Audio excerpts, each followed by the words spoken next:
సంఖ్యాకాండము 35వ అధ్యాయము. మరియు యెరికో యొద్ద యోర్దానుకు సమీపమైన మోయాబు మైదానములలో యెహోవా మోషేకు ఇలాగు సెలవిచ్చెను.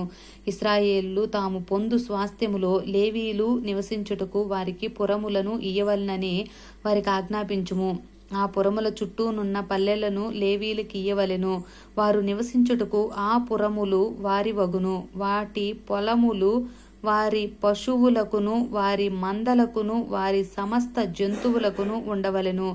మీరు లేవీయులకిచ్చు పురముల పల్లెల ప్రతి పురము యొక్క గోడ మొదలుకొని చుట్టూ 1000 మూరలు మరియు మీరు ఆ పురముల వెలుపల నుండి తూర్పు దిక్కున 2000 మూరలను, దక్షిణ దిక్కున 2000 మూరలను, పడమటి దిక్కున 2000 మూరలను, ఉత్తర దిక్కున 2000 మూరలను కొలవవలెను.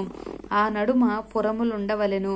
అది వారి పురములకు పల్లెలుగా ఉండును. మరియు మీరు లేవీయులకిచ్చు పురములలో 6 ఆశ్రయపురములు ఉండవలెను.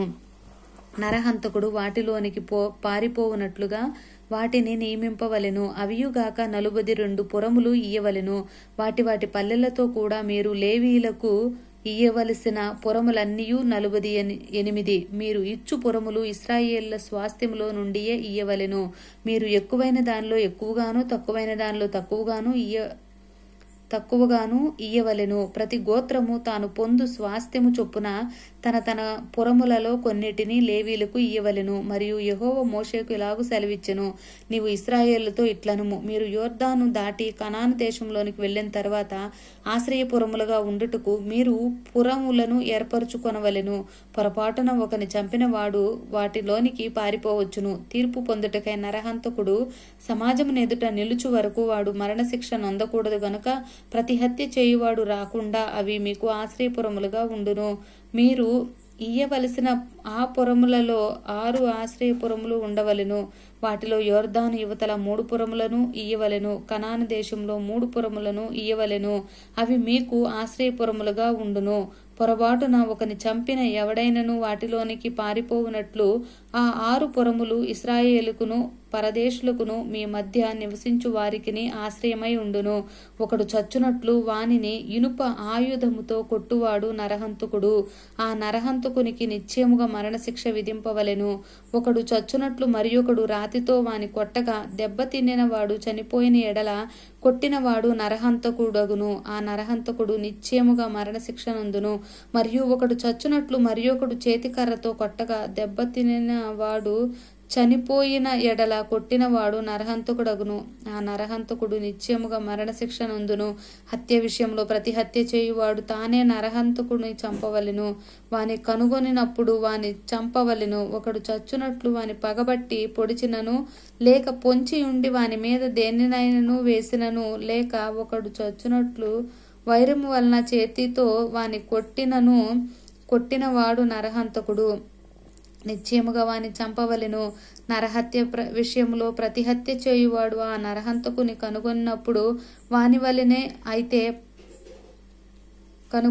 వాని చంపవలెను. అయితే పగపట్టక హఠాత్తుగా వానిని పొడిచినను పొంచి ఉండక వాని మీద ఏ ఆయుధమునైనను వేసినను వాని చూడక ఒకడు చచ్చునట్లు వాని మీద రాయి పడవేసిన దెబ్బతినిన వాడు చనిపోయిన ఎడల కొట్టినవాడు వాని మీద పగపట్టలేదు, వానికి హాని చేయ కోరలేదు. కాబట్టి సమాజము ఈ విధులను బట్టి కొట్టిన వానికిని హత్య విషయంలో ప్రతి హత్య చేయు వానికిని తీర్పు తీర్చవలెను. అట్లు సమాజము నరహత్య విషయంలో ప్రతి హత్య చేయు వాని చేతిలో నుండి ఆ నరహంతకుని విడిపింపవలెను.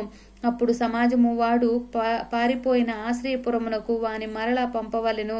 వాడు పరిశుద్ధ తైలముతో అభిషేకింపబడిన ప్రధాన యాజకుడు మృతి పొంద వరకు అక్కడనే నివసింపవలెను. అయితే ఆ నరహంతకుడు ఎప్పుడైనను తాను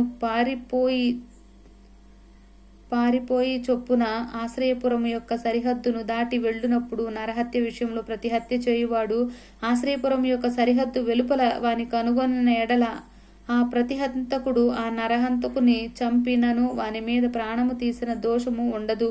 ఎలయనగా ప్రధాన యాజకుడు మృతి నొందు వరకు అతడు ఆశ్రయపురంలోనే నివసింపవలెను. ప్రధాన యాజకుడు మృతి నొందిన తరువాత ఆ నరహంతకుడు తన స్వాస్థ్యమున్న దేశమునకు తిరిగి వెళ్ళవచ్చును.